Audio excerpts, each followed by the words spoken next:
All right, we continue to bring you rolling coverage following the breaking news of the resignation of the Speaker of Parliament. That's Nosiviwe Mapisa-Nqakula. She has resigned as Speaker, but also as Member of Parliament. We are now joined by SABC political reporter Samkele Maseko. Samkele, what a busy couple of weeks for Nosiviwe, from the surfacing of those allegations to the raid, then the loss of that court bid, and now the resignation.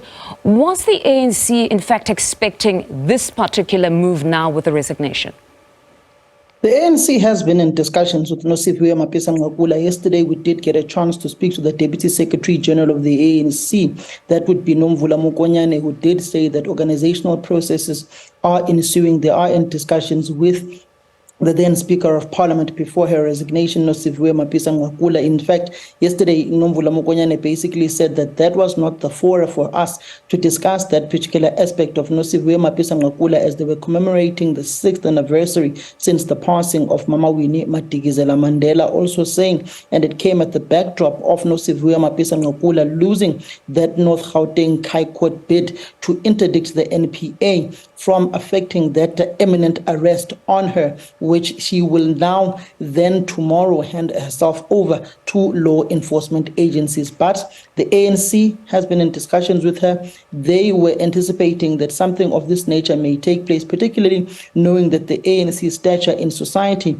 has been questioned. As a Member of Parliament and a senior leader of the African National Congress, has been alleged to have received bribes of over 4 million rands from a service provider or contractor within the Defense Department during her tenure as the Minister of Defense in the country. Now, Samkele, there's been a lot of criticism on the side of the ANC that perhaps they should have acted a bit sooner. But on a number of occasions, when as reporters you've engaged, particularly the Secretary General, on this particular matter, he's reverted to the policy stating that if she's not charged, they cannot act.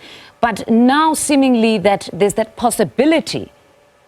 Is it What we can say, Mvundo, is that when it comes to the issues of disciplinary within the ANC, you'd remember when the allegations first surfaced and that reports of her imminent arrest, and she was no longer traveling to Switzerland for that particular work trip in Geneva, she then said that she was stepping aside from all responsibilities within the African National Congress, stepping aside as a leader of the ANC and as a member of the ANC until she clears her name, in order to try and cleanse the ANC of any bad reputational damage that the party may suffer due to the allegations that she is facing. She also took an immediate leave of absence from her role as Speaker of the party.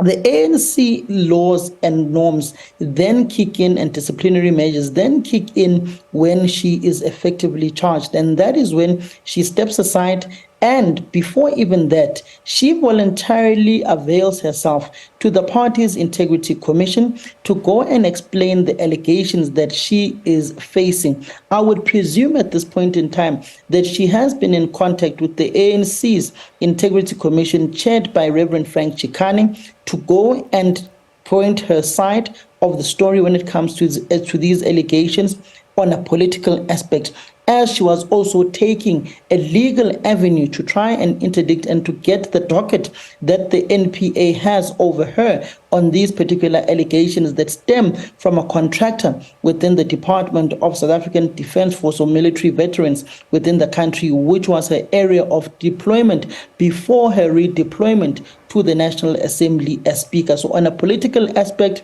now that she may be formally charged tomorrow or the day after, the ANC step-aside resolution then effectively kicks in, but she on her own voluntarily has already stepped aside from any positions of responsibility within the governing party. Now, various statements have been coming in from political parties. One that piqued my interest was that of Action SA. They've said although they welcome her resignation, they're quite concerned that the ANC and the president were seemingly willing to allow her to continue to be on special leave, which many politicians had raised concerns about, saying there's no such thing as special leave as the national speaker. Just remind us of just the sentiments of most of those political parties insofar as that special leave is concerned. On the special leave, Nosiviwe Mapisa-Nqakula, who is the chief whip of the Democratic Alliance, they put in a motion of no confidence, which was accepted by the acting speaker, Tsunoli Lichisa, and it also Lichisa Tsunoli, which also saw Action SA saying there's no such a thing as special leave within Parliament. Action SA is not currently represented within the National Assembly. You also saw the African National Congress. They are saying they had noted the speaker's precautionary measures that she has currently taken, stepping aside from responsibilities within the governing party, taking a leave of absence within Parliament. But the person we've not truly heard his particular word has been the president of the African National Congress, Cyril Ramaphosa. If you've come to understand the persona of Cyril Ramaphosa, he's pretty much described as an enigma, a person who is very difficult to understand. And you would know, in such circumstances, you'd remember the recall of former President Jacob Zuma. He was not blasé about it. He was not very abrasive about the recall of the former president. He said those are internal matters they were discussing behind internal doors of the African National Congress. And this time around, you'd also presume that the ANC's officials did look at the severity of the allegations against the Speaker of Parliament. They then came in and said, look, in order for the ANC not to be tainted with that they are going into a very difficult election in about 56 days to come on the 29th of May, then they would advise the speaker to look at the integrity of the African National Congress. Because I'm just going to read an extract from the ANC statement that came in with them accepting Nosiviwe Mapisa-Nqakula's resignation as a member of Parliament and ultimately as a Speaker of Parliament. Just to point clarity, she's not resigned as a member of the African National Congress. The ANC statement says, in her resignation, Comrade Mapisa-Nqakula highlighted her intention to protect the reputation of our organization, the African National Congress, after dedicating more than 30 years of service.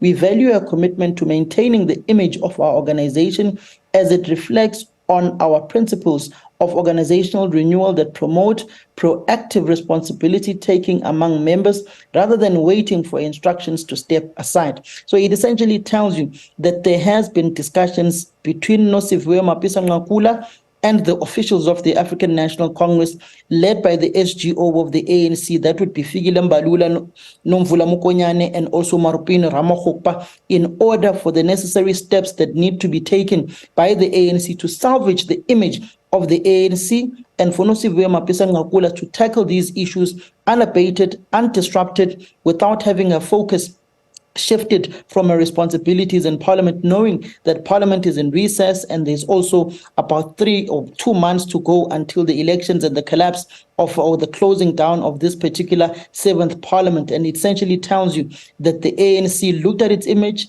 looked at Nosiviwe Mapisa-Nqakula, and ultimately came to a decision with her that she must resign with immediate effect. And ultimately, she also took the decision to resign with immediate effect as a member of Parliament, but keeps her ANC membership. So all in all, the Chief Whip of Parliament, Phemi Machotina, the Secretary General of the ANC and the officials of the ANC, and the former Speaker of Parliament have all been in engagement on this particular area, and ultimately a decision was taken that she must resign as the Speaker of Parliament, saving the ANC, but also allowing her to deal with these particular matters, which she states in her statement that this resignation is not an admission of guilt, but it is to give her the time to deal with these particular matters. But also, it's a very sad ending of an illustrious political career of Nosiviwe Mapisa-Nqakula in these last years. You'd remember the link with the Watson brothers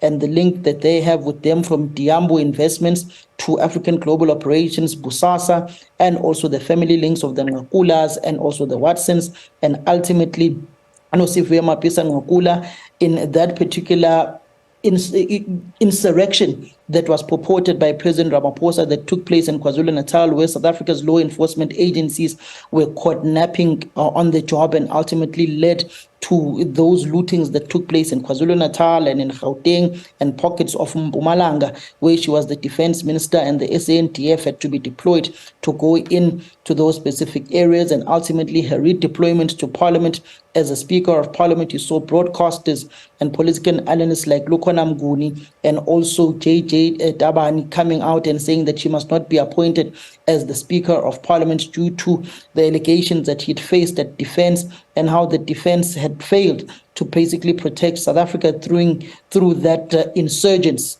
that may have taken place in KwaZulu-Natal at the time and pockets of Gauteng and Mpumalanga. So it tells you that it's been a rather difficult last 5 years in the political career of Nosiviwe Mapisa-Nqakula, being in huge scrutiny within the country. It also remember during the time of Mama Winnie Madikizela-Mandela at the helm of the ANC Women's League with those allegations of corruption that she faced. Nosiviwe Mapisa-Nqakula leading that charge of those ANC NEC Women's League members who resigned from that particular structure of the Women's League. So it tells you that it's been a very illustrious, also difficult political career of Nosiviwe Mapisa-Nqakula, which sadly comes to a very bad political ending just 2 months before she retires from active politics, having to retire shrouded by allegations of corruption. A tumultuous couple of years it's been. Samkele, thank you very much for your time.